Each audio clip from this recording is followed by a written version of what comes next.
it's Kyle Stallones. It's May 23rd, 2023. We're here at the Tomball Museum Center in Tomball, Texas at the Fellowship Hall. And we're here today to visit with Arlie Beckendorf and get some of his memories of growing up in the Tomball area and living here so long. This is an ongoing series of videos that we're doing to collect the memories of people and families that have made this Northwest Harris County such a great place to live. And you can see this video as well as our others at our YouTube channel at Tomball Museum. Would you state your name for us, Arlie? Arlie Beckendorf. And when were you born? I was born in 1936. Where? In Addicks, Texas, in our home. Who were your parents? August and Selma Beckendorf. And whereabouts were y'all living in the Addicks area? We were living on what is now Highway 6. At that time it was Addicks-Satsuma Road. And we were about a mile north of what is now I-10. So was that area, did it have a community name or was it just an intersection? Just Addicks. Okay, Addicks. Addicks community. Yeah. That wasn't an incorporated city, was it? Or? It was not. Okay. And y'all's place there, what type of farm were y'all living on? It was a dairy farm.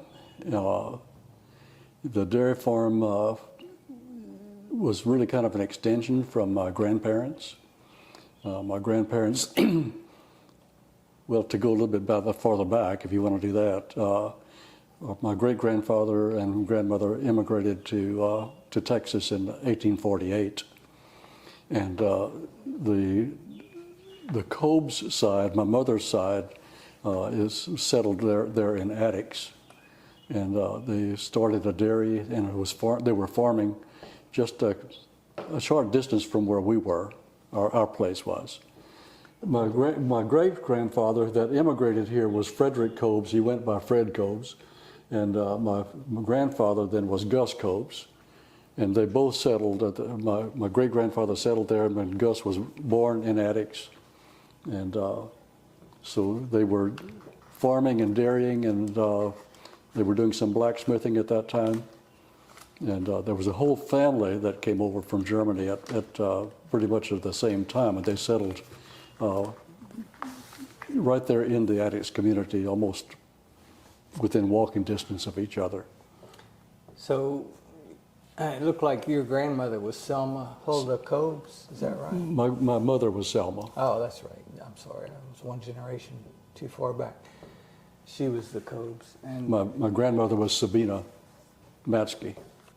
Did you hear where he came from in Germany? They came from the Saxon territory. I'm not sure if territory is the right term, but from the Saxony area, more specifically Colby, which was at that, when there was an East Germany, that would have been located in the East Germany territory. Kolbe? Yes. And roughly what year did they come? They came in 1848. Did they come straight to the Addicks area, or did they come other places first? The Cobes side of the family came straight to Addicks. They landed in Galveston and came straight to Addicks. The Beckendorf side took a little different route. Did you ever hear why the Cobes family came in? Well, they've left Germany. There were varying stories about that because of the unrest in Germany at that time, politically, as well as through what the term used sometimes is religious persecution. I'm not sure what that really meant, never had that explained, but those were the reasons that were given. Mm-hmm. And tell us about the Beckendorf side. When did they came at the same time, and they actually knew each other when they came, and they came into Galveston. Now, my great-grandfather that came in settled in what is now Rice University, and he farmed there for a short time. He left there. Supposedly, the story is that the soil was not correct, not suitable for what he was wanting to do, as well as it was really marshy in that area at the time, and so he had a cousin that lived on Cobes Road, so he came up to and bought a tract of land right close to where Salem Lutheran Church is today. That was not quite yet what he wanted, and so he relocated to Cobes Road. So he lived on Cobes Road at one time. Was that the same Cobes as what the Cobes back in Addicks, the family? They were cousins. Cousins. Ah. So one thing I've noticed from your tree is, if this is correct, it's like you had Beckendorfs on two sides. You had Beckendorfs on the Beckendorf side, but you also had a Beckendorf on one of your, I guess your great-grandmother was a Beckendorf on the Cobes side. Is that right? 100 years prior to my mother and father marrying, there was a Beckendorf and Cobes that married in Germany. And so there was a kind of took 100 years for that to happen, but there was a Cobes, the male was for Cobes and the grandmother was Beckendorf. And now my parents were Beckendorf and Cobes, the other sex. Very interesting. So the families knew each other back in Germany and stayed close together here in Texas as well. Did you ever hear any stories about how they chose to settle there in the Addicks area? I never heard why, other than reading other literature about why Germans settled. They knew people that were already here, for one thing. Whether that had anything to do with it or not, I don't know. But there were quite a few Germans that living already in Spring Branch, what is now Spring Branch, and what it was then too. But so they knew folks that were living there, and they just came a little farther where land was available. I see. Dairying is a very interesting business to follow. When they started, they were running primarily Jersey cows, and it was difficult to keep the milk cool, so they did a variety of ways, kept that cool as the best they could through. I'll talk a little bit more about that later. But they milked their cows. They marketed their milk in Houston. They took it there by wagon and horse or buggy, whatever their mode of transportation was at that time. And so that's how they did their milking. I've heard some people talk about where they had a pasture and they had to share the pasture with other churches, and sometimes they had to share with other denominations. Did you ever hear anything of that between the Methodists and the Lutheran Church, or did they have separate pastors? Or do you know? I didn't hear a whole lot about what transpired in terms of pastoring the church until my grandfather actually served as a pastor of Rosehill Methodist Church. And his name was Fritz? His name was Fritz. And he was he served churches all across Texas, and but when he served in Rosehill from 1903 to 1907, he was also pastoring the church in Addicks. And he would go there obviously by horseback or buggy or whatever the mode of transportation he had available at that time. Mm-hmm.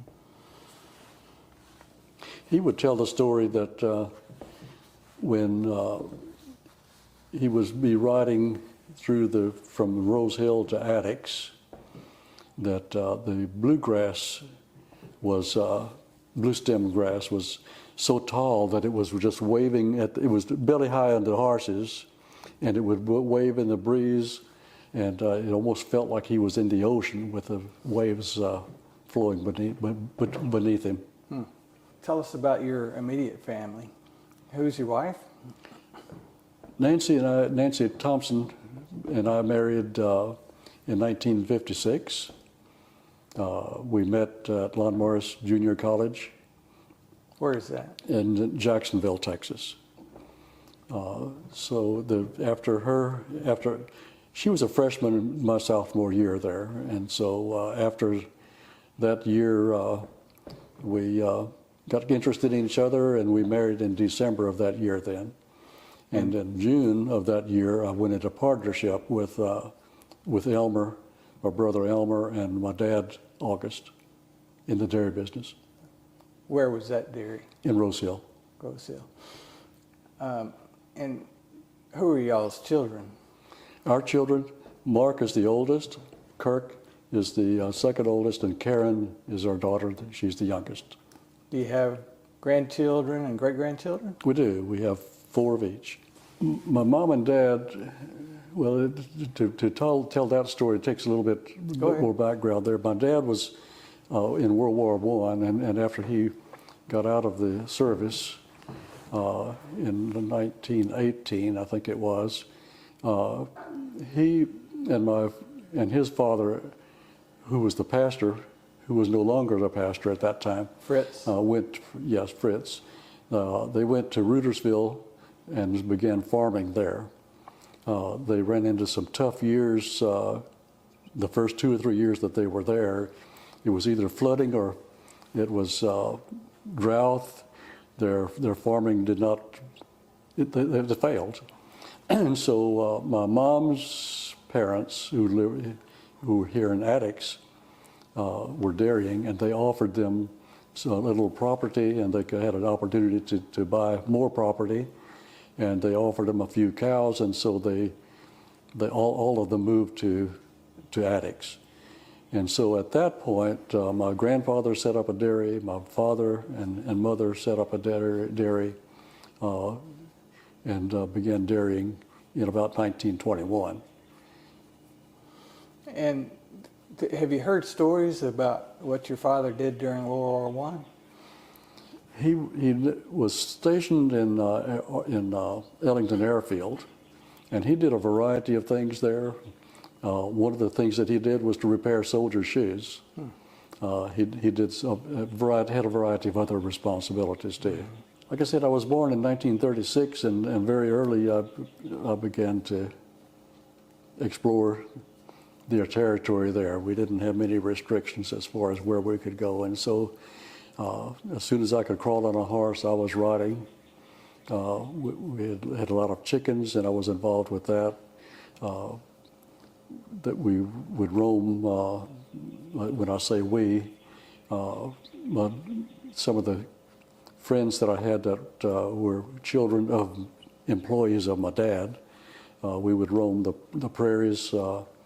We would ride either by walking out and across the territory and crawling trees. We would ride horses. My dad rented a section of land next to us, and we would ride that whole section of land, and by the time we were 6 or 7 years old.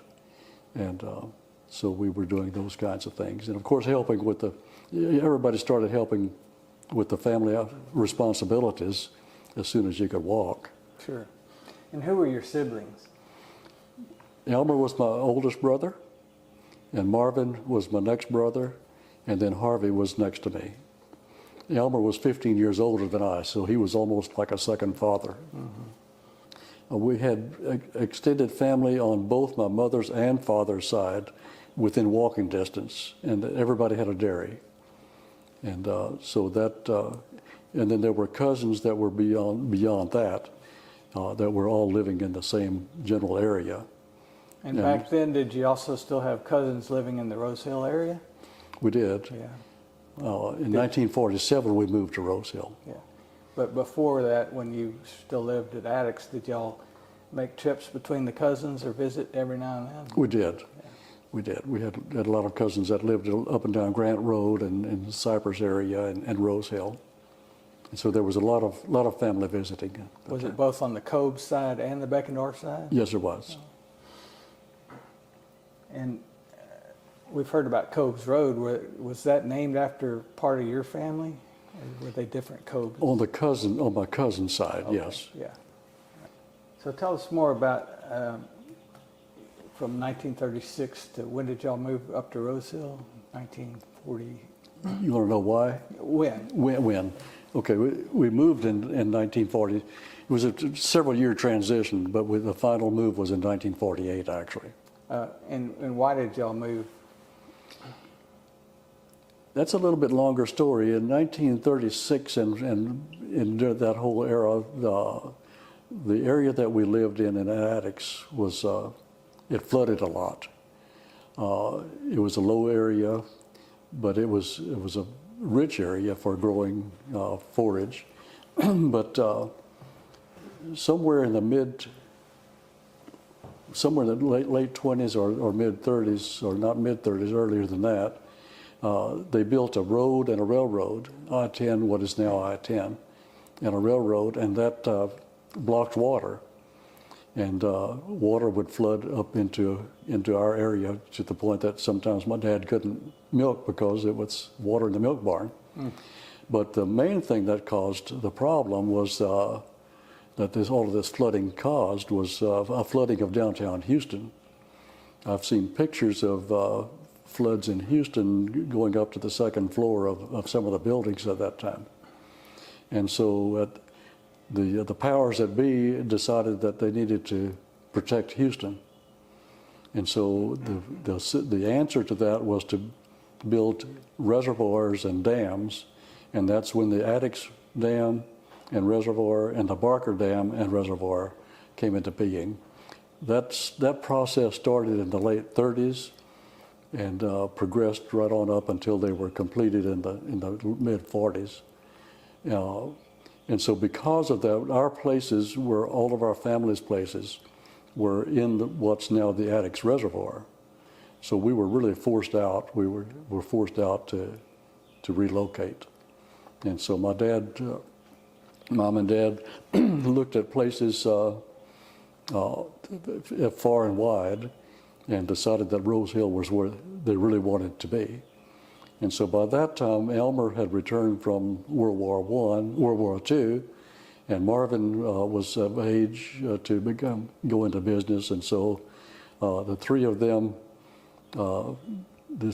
built their own barns, dairies, on a place in Rosehill that had once belonged to the Fairley family.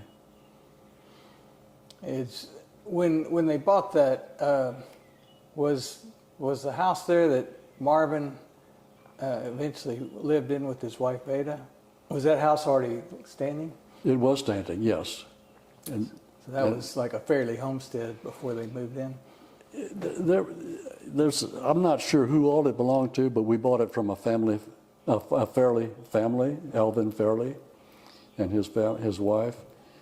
Supposedly the place had belonged to a variety of people prior to that. Tell us about the schools you attended there. All four of us brothers attended the Addicks schools, and at that time it was located just to the south of what was considered the heart of the Addicks community, just about probably a mile or less from the railroad track or I-10 to the south.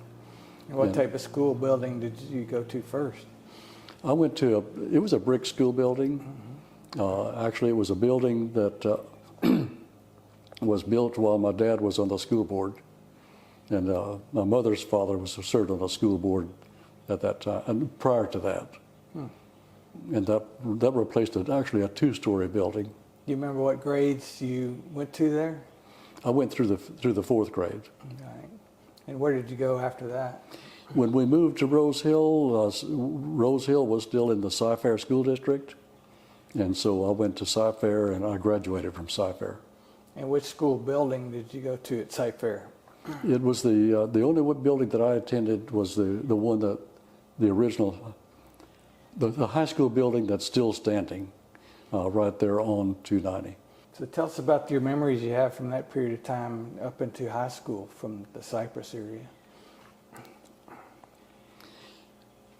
Cy-Fair was an interesting school district because it drew from a very wide area, a very large area. It still is a very large area.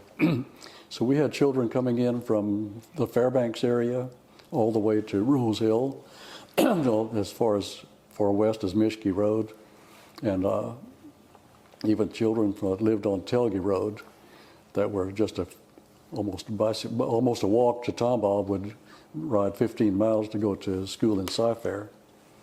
But Cy-Fair was an interesting school district, and schools had great teachers. We had a great FFA program there. The administration brought in some teachers who were, I think, far beyond their years and did a great job in teaching us. From when I graduated in '54, I was the last graduating class from Rosehill in that last graduating class. But from there, I went to Lon Morris Junior College. I was there for 2 years. All right, let's back up a little bit. Then, what did the Rosehill kids? Where did they go to when they came out of the Cy-Fair school district? You mean when Rosehill left the district? So? Yeah. Okay, they came into the Tomball school district. Do you know why that happened? Well, I've heard a number of stories. One of the stories probably isn't correct, but it's the one that I've always heard, was that the folks that were in the Fairbanks area, more the suburban type folks, didn't like us country bumpkins up here in Rosehill. But I don't know that was really the case. Mm-hmm. But it really kind of backfired, because the year after the transition, they struck all in Rosehill. And so a lot more revenue was coming out of that part of the district at that time. By then, it was already in Tomball. Huh? It was in Tomball. Tomball was the recipient of that. I had 45 students in my graduating class, yes. Good group. Were y'all pretty close, being smaller like that? We were, yes. When school let out in May of 1956, and on June 1st, I went into partnership in the dairy with Elmer and my dad. When that property was purchased, there were 310 acres in that tract. And Marvin wanted to have his own private dairy business, he and his wife, Veda. And Elmer and my dad wanted to be in partnership. And so they were in partnership together. So when I came into partnership, there were 3 of us in the partnership. And so we dairied together for several years until I decided to go back to school. And when was that, when you went back to school? I went back to school about 1962, 63, no, 61 or 62. I sold my dairy in 1964 after I started teaching in 1963. Where did you go back to school? Sam Houston State. I was commuting. By that time, we had 2 children, and I would get up at 3:30 in the morning and milk, and drive to Sam Houston and go to class and come back and milk again. So. Goodness. Did you start teaching right after that? I did. I interviewed of a number of districts and was offered a position in Spring Branch, and I accepted that position and continued to teach there for 30. I was both a teacher and an administrator there for 34 years while living in Rosehill and raising our family there, and continued to raise cattle there too. I've never been without cattle since I was 3. And what schools did you teach at? What buildings in Spring Branch? I started teaching at Rommel Creek Elementary School. Rommel Creek is located right on the bayou between I-10 and Memorial Drive off of Brittmore. I taught there for 4 years, and then I was asked to, in the meantime, I went back to get my master's degree and in administration, and I was asked to come in to apply for a position, and I received a position for an elementary school principal at Shadow Oaks Elementary School.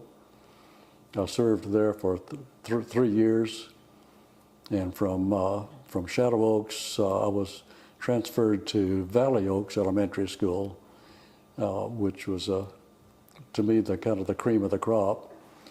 And I was there for 6 years. What did you do there? I was responsible for a variety of things, all of the employment for elementary, special education, and the auxiliary personnel. That's a good long career in that district. 34 years. Yeah. One of the things that was so motivating to me about the dairy business was the entrepreneurial spirit that both my dad and Elmer had. They were at the forefront of all the technological changes that came to be, whether it was with equipment, whether it was artificial insemination, regardless what it was. They were among the leaders that made things happen in the dairy business, and there was such a tremendous transition of things that happened from the mid-20s right on up into the 80s, but mostly from the 30s through about the 70s or 80s. What were some of those specific incremental changes that helped the business? Artificial insemination was a big issue there, a big motivator there too.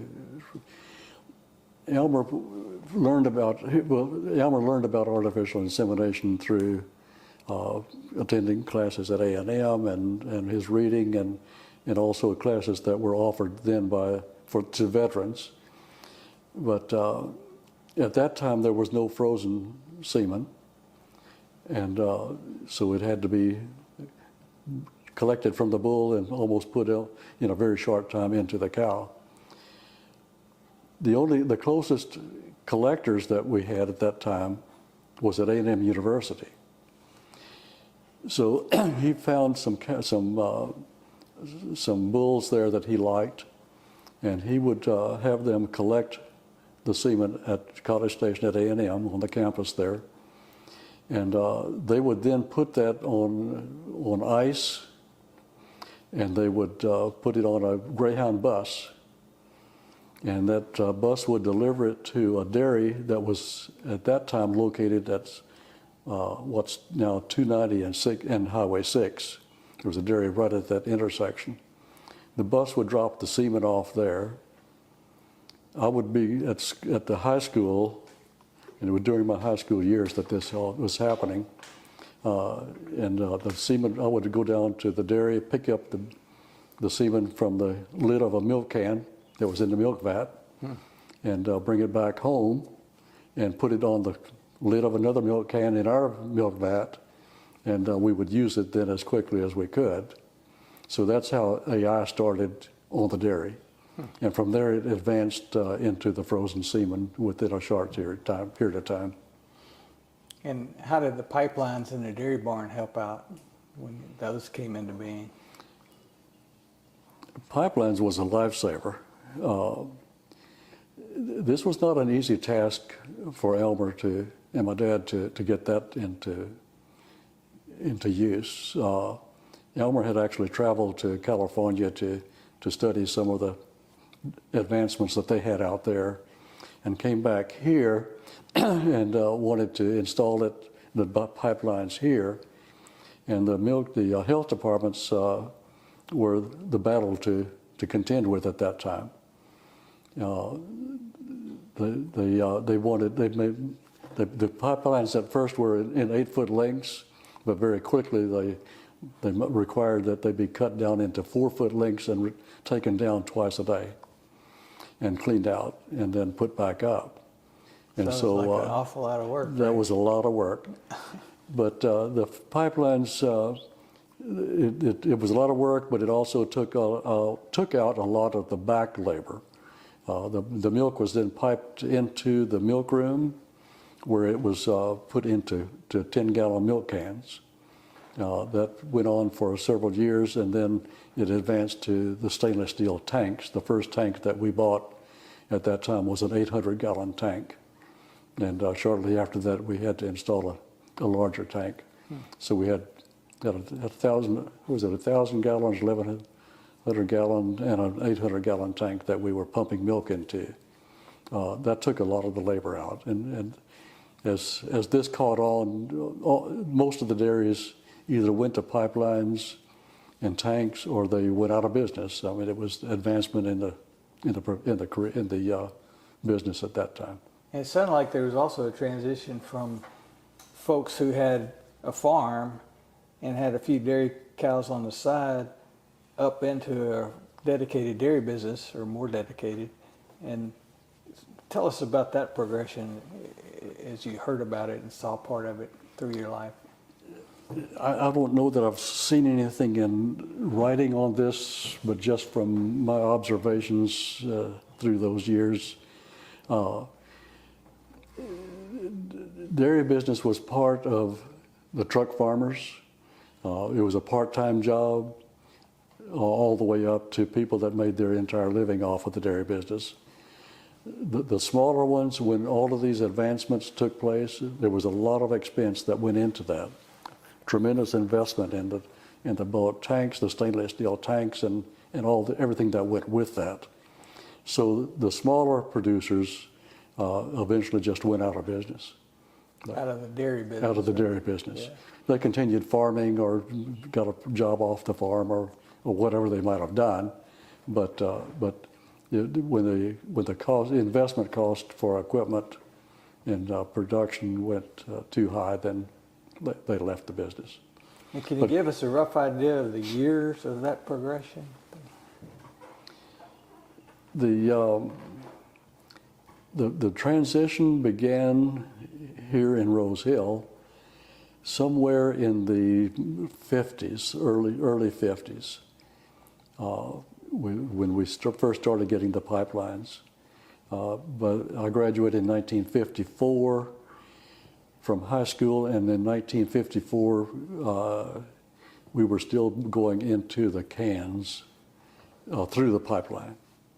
And then shortly after that, we went with the bulk tanks. But it was a fairly rapid once it started. So when you were filling the cans first, I've seen pictures of those milk cans. About how many gallons was held in them? 10 gallons. 10 gallons. So That was still pretty heavy, right? Well, a gallon of milk weighs 8.6 pounds, and so yeah, it was with the weight of the can, you were right at 90 pounds.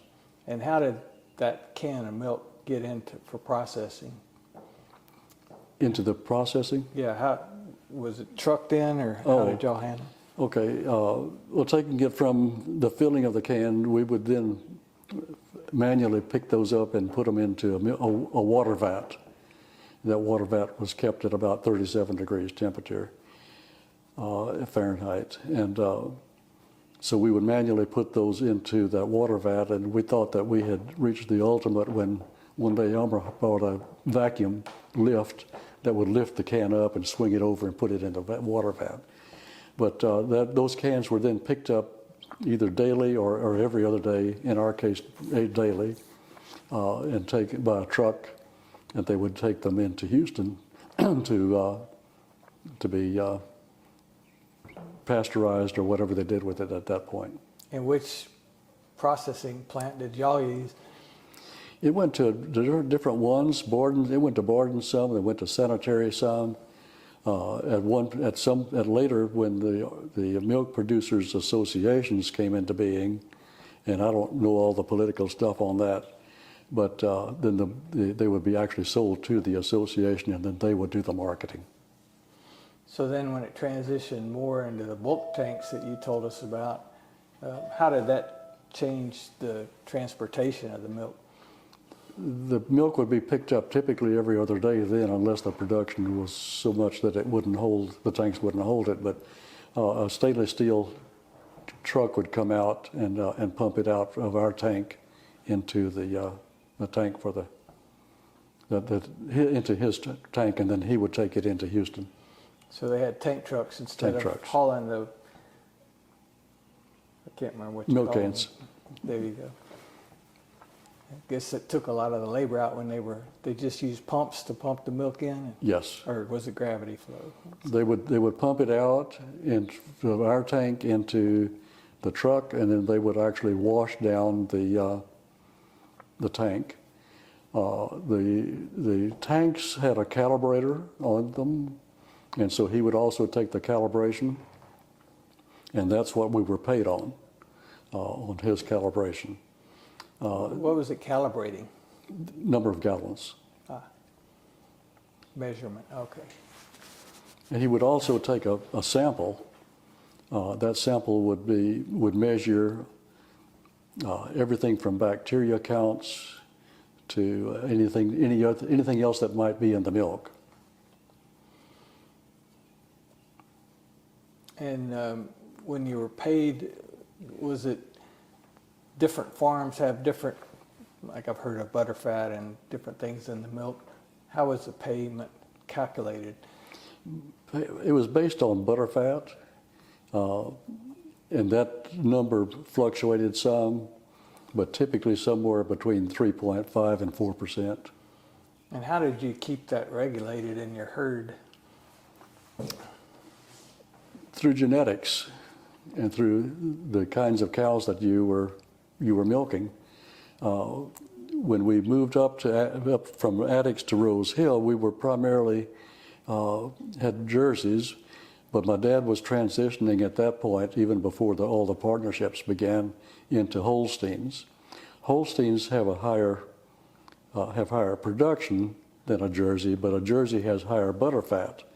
So at one point they were trying to balance the different breeds, but also as artificial insemination came into being, and even when you were buying bulls, you would try to find bulls that had offspring that would produce a higher butterfat. So you would try to increase the butterfat through genetics in your Holstein herd.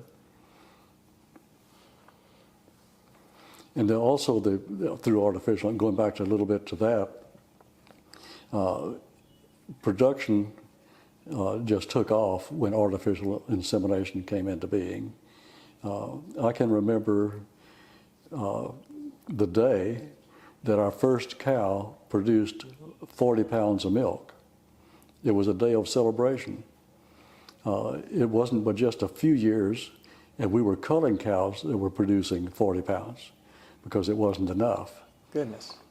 So if you wonder what genetics can do, there are some really interesting stories about how that changed the entire dairy industry. When the government came in and to take the property or buy the property to make room for the reservoirs, they allowed the landowners to buy back their buildings if they wanted them.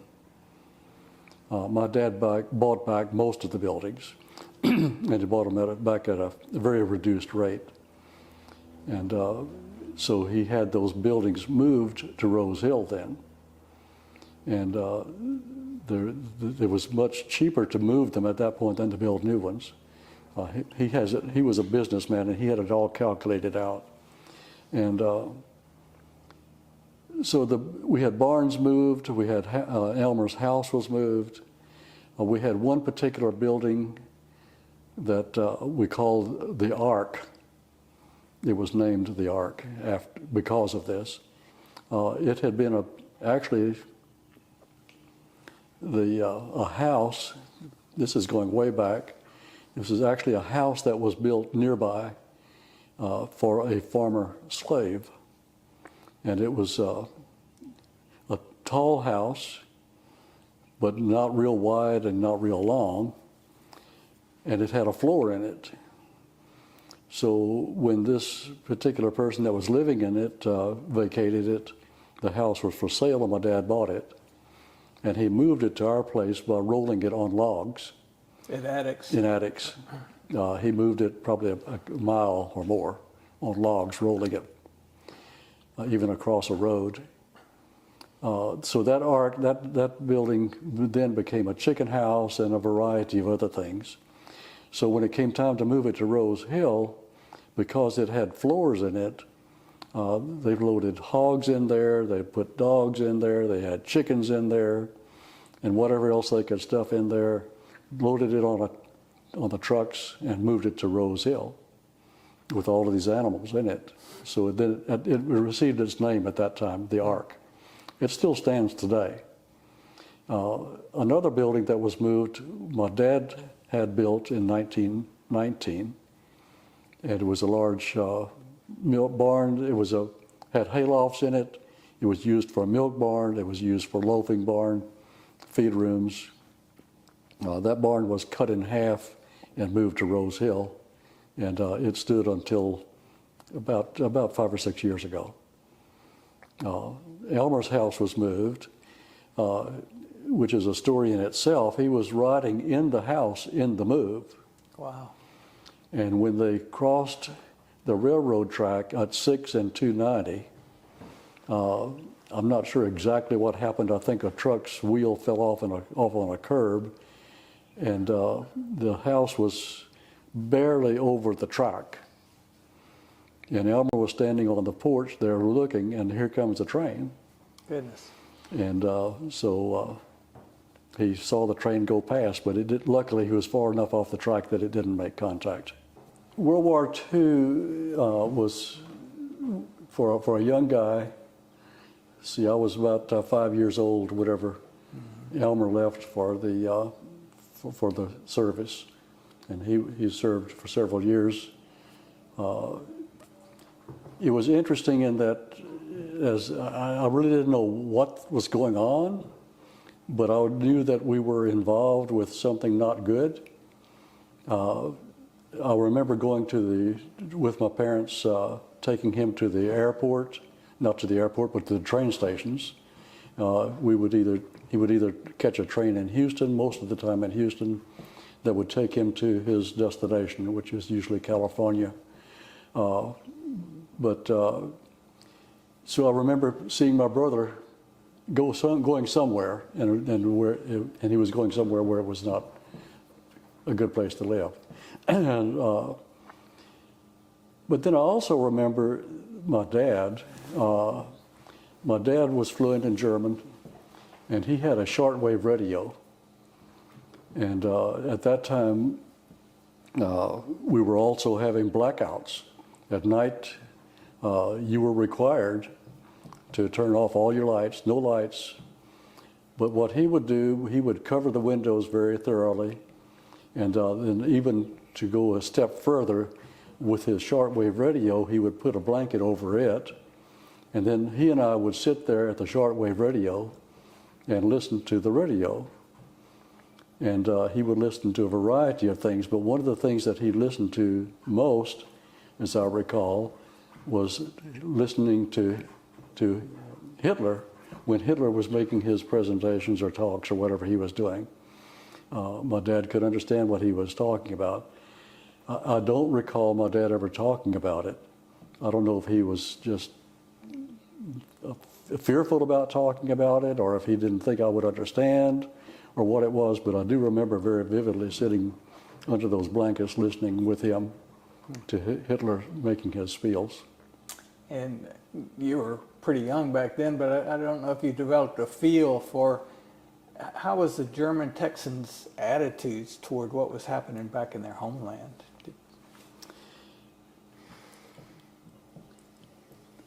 The Germans, I may even go back to World War I on that.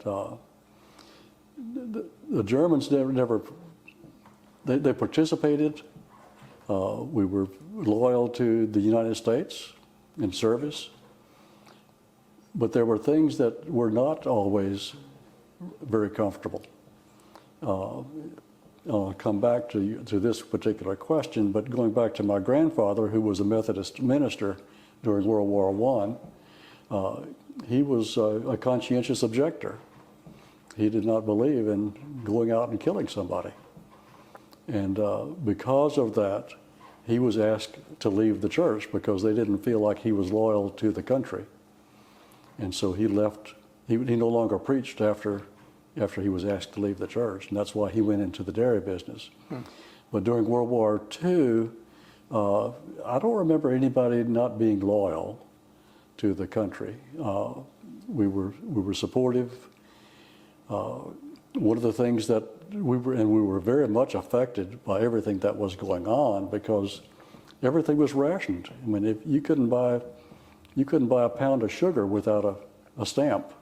Or a pair of shoes or anything. You know, everything was rationed, and you had to have stamps to be able to get those things. If you needed tires for your tractor or your car, sometimes it would take months before your number would come up, and you could get the supplies that you needed. So it affected very much the way we lived, and it affected our family in other ways too, but this was all happening during the time that we were being forced to move because of the flood control. And so there was a lot going on in our family during those years. Yeah.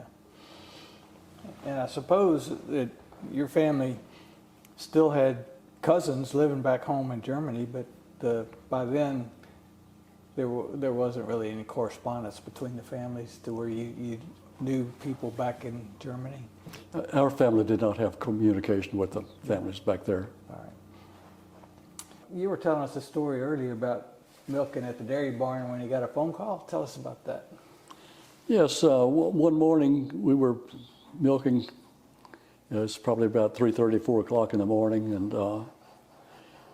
he and I were in the barn together and milking and those cows, and the phone rang. If we had a phone right there in the barn, and he came back into the barn where the cows were, where I was, and he said, "I've got to leave." And I said, "Leave? We just started milking." I said, "Where are you going?" He says, "The high school's on fire. I've got to go." And at that point, he was on the school board. And so he left and went to the fire. I don't recall when he ever came back, but he left 100 cows for me to milk by myself that day. Goodness, quite a job back then.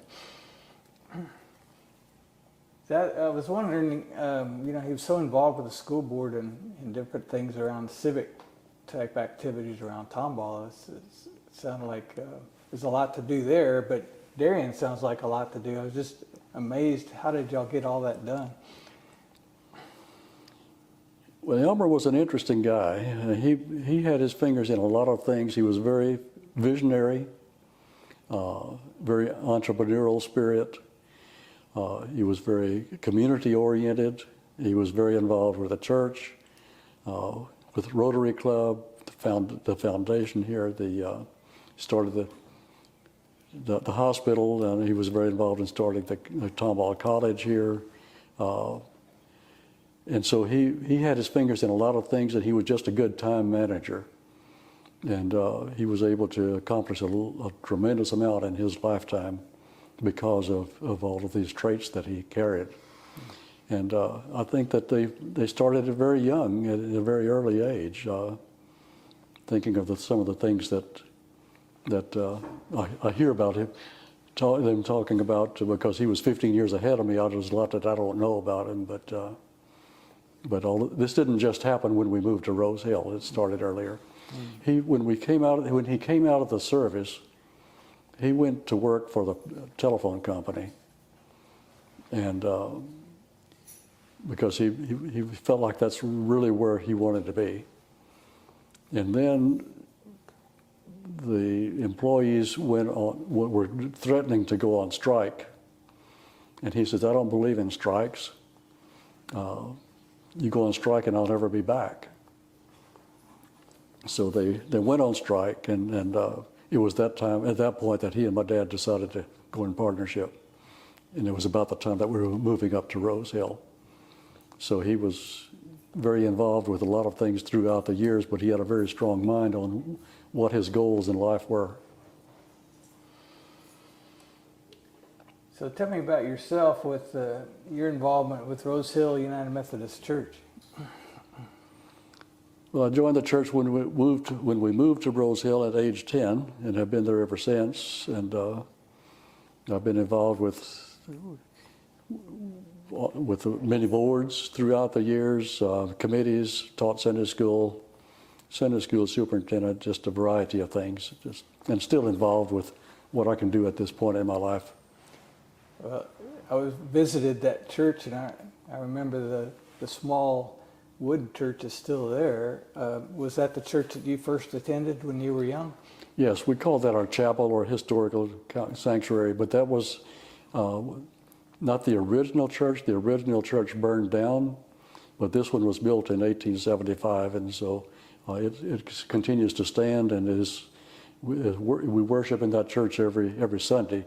We have 3 services at the church. That one is at 8:30 in the chapel there, and then we have another service in our faith center at 9:45, and then we have a contemporary service at 11 o'clock in what we call our hub, which was a transitional church between the historical church and where the main worship is done now.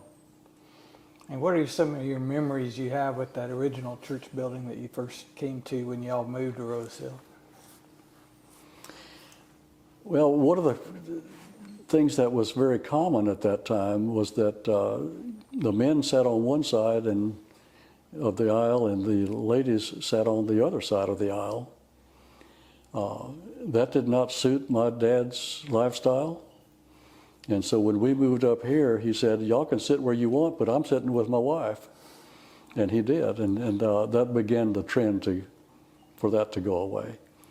But also, German, this was a German church to begin with, obviously, and German was preached in that church until the mid-30s, as I recall. But then there was a German Sunday school class, adult Sunday school class, that remained there until the late 1950s, maybe the early 60s. But when that finally that dissolved and became all English speaking. So those are some of the things I remember. I also remember that it was not air conditioned or heated, except for wood heating, and then later propane. But so the windows were open and anything could fly in or out that wanted to, and it did. So as young people, we would sit and watch the mud daubers and take our mind off of what the preacher was talking about. But anyway, those are some of the memories, and also remember some of the times when I were young teens and acting. Some of the boys were sitting back there acting up, and one of the ladies in the church would reach up and grab our ears and kind of pull our ears. We knew we weren't supposed to be doing those things. Yeah. But it was neat. It was a great church to grow up in. And I understand that the parsonage house is still located beside that old church building. I've heard people call it the Hal Draper House. Is that right? Yes, to both. The house was originally a parsonage for the church. Back in the 1920s, Addicks and Rosehill were assigned the same pastor. Both churches had parsonages, and so the preacher, excuse me, at that time chose to live in Addicks, and so the leaders at the time decided to sell the parsonage and some of the property, and the family bought the property, bought the house. Now their name slips my mind, but they lived in the house for a number of years, and then the Drapers bought the house from them back in the, I guess the late 50s or early 60s. Do you know roughly when that house was built? I do not know when the house was built. I know that my grandfather and his family, of course my dad, lived in that house from 1903 to 1907. The house was built prior to that, but I do not know when it was built. All right. That was Fritz Beckendorf? Yes, Fritz was pastor at the time. Yeah. Any other memories of the Rosehill United Methodist Church you'd like to share with us today?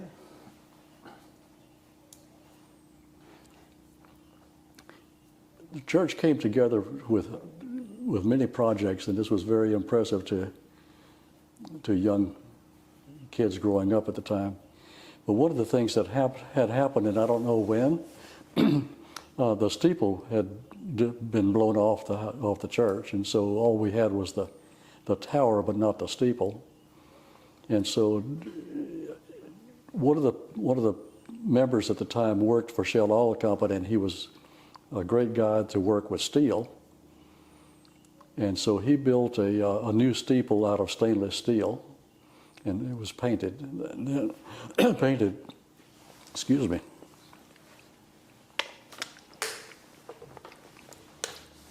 It was painted white like the church. But we had a construction company here in Tomball to come out with a crane, and they came out, and the entire church came out and had dinner on the grounds and a big celebration while the for that event while the steeple was being installed. Can you still see, did they later cover the steel structure where it's inside the steeple, or is it external steel? It's external. Oh, okay. It's what stands above the tower. Okay. And of course, the church has a bell, like all churches did at that time. And that when that church was constructed, the members wanted the bell, obviously, and so they found a bell. I don't recall exactly where it came from. It's somewhere up in the northeast. It was shipped down here by railroad, and it was delivered to Cyprus. And Mr. Otto Schauer was a young boy at the time, and he and his dad got in a wagon and went to Addicks, to Cyprus, to the railroad, to the depot there, and they had the bell loaded onto their wagon. So the story is that all the way home, or back up to the church, Otto Schauer rang the bell as they passed the different houses across through between Addicks and between Cypress and Rosehill. And that bell still is there and is rung every Sunday to this day. What can you tell us about Marvin and Veda's house or their dairy barn? I can tell you that very quickly, the dairy barn, there were two dairy barns built at the same time with the very same floor plan, Marvin's and the one that Elmer and my dad built for their partnership. They were built obviously for the kind of management for that particular day, but they've been altered many times since. But the basic structure is still the same. The house, I do not know exactly when it was built. Was it, Kirk, was it prior to 1900, you recall? That's a good question. Good question, okay. Kirk is doing a lot of research on that as well. But when Marvin and Veda moved into the house, it needed some work, and so they sheetrocked it and did a variety of things to make it where it was more livable. I can recall sitting there one Thanksgiving when we had a early norther to blow in, and you could see the curtains moving because wind was coming between the boards and through the windows. So it was not very energy efficient, and so they did what it took to fix that up. But the house is in the memory of no telling how many people, hundreds of people, but especially many family members, because Marvin and Veda had a tradition, began a tradition of having Thanksgiving on Fridays very early in our living up in Rosehill, and that went on for over 50 years, maybe more than that. It's probably 60 until they could no longer do it. But we had family gatherings there every year.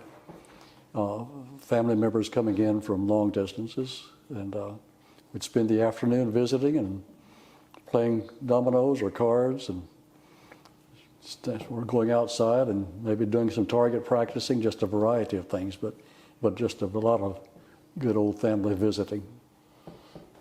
And Veda was a tremendous cook. You looked like you were going into Luby's whenever you walked into her kitchen. So she was a great cook, and never did want anybody to bring anything because she was the hostess. Sounds like fun times. So, do you recall that house when you first saw it and when they were first moving into it from Addicks? Did it already have a restroom built in it? It did not. It did not. It did not. That was Marvin and Veda put the first bathroom in, the bathroom in. Okay. And so they did some alterations because of that. And one of the things too, where kids spent a lot of time and a lot of memories made, they had an upstairs. It was unfinished upstairs, but it had a floor and had a ping pong table up there and some other things. And so kids would always head upstairs to play. And earlier you were talking about the two dairy barns, the one that Elmer and his dad and you partnership that, but also Marvin's dairy barn across the street being the same design. You know what was amazing to me when I walked into that, I felt like I was going back to being a kid because it's just like my Uncle Dana's dairy barn. It sure felt like it. Do you know how that dairy barn design came to be? I do not. It was certainly not designed for the pipeline and bulk tank era to closely follow that, but I do not know why it was designed that way. So maybe if you could describe, like, take Marvin's dairy barn with the slats around that perimeter, explain what those were for, and we'll try to get a photo later. The slats? They have a slat where they fed the cows. Stanchions. Oh, stanchions. Yeah. Okay, each barn had 16 stanchions, 8 on either side of a walkway, and so you could milk. Typically we would milk 8 cows at a time, and while 8 on one side were being milked, the 8 on the other side were being moved out, and a new group of 8 moving in, and so each side had the 8 stanchions where you could secure the head of the cow. The cow would then be fed in the barn, and then we would do the milking, obviously, there. Originally, the feed had to be carried in by hand. We would carry the feed in buckets, and with a scoop, we would scoop the feed from the bucket into the stanchion where the cow is. Elmer, being the kind of manager that he was, my dad, they had a huge blackboard on one end of the barn, and every cow was listed up there. And because we weighed milk once a month from each individual cow, they were fed based on how much milk they produced. And so when we got ready to feed the cow, we would feed X number of scoops, which would then equate into pounds of feed per cow. And so that would be fed. They would be fed by hand. As time went along, Elmer and my dad installed a 2,000-pound mixer, feed mixer, and later had, when forgotten when that was, maybe when Charles went into business with them, they began to put in some big bins where they could get feed in bulk, and it was actually a different kind of a mixer that was installed to auger the feed from the big bins into that mixer, and then actually auger the feed all the way to where the cows were fed. And in later years, after I was out of the business, they built another barn, a walk-through barn. That was a much more up-to-date barn at that time. And I was curious your impression of, I know it's different for different people, but it seems like in this area there were hundreds of small dairies, but then now today we're down to maybe just one. What's your impression of that transition? Sign of the times, caused by many things. One is the advancements in the technology that recreated the additional investment that people did not want to take that extra step, that found something else to do. Of course, the encroachment of the city of Houston has taken out many, many dairies, probably most of them. Well, all but one at this point in Harris County. Well, thank you, Arlie. We sure appreciate you spending time with us today and coming to share your memories of Tomball and the Rosehill area and the Addicks area. Thank you.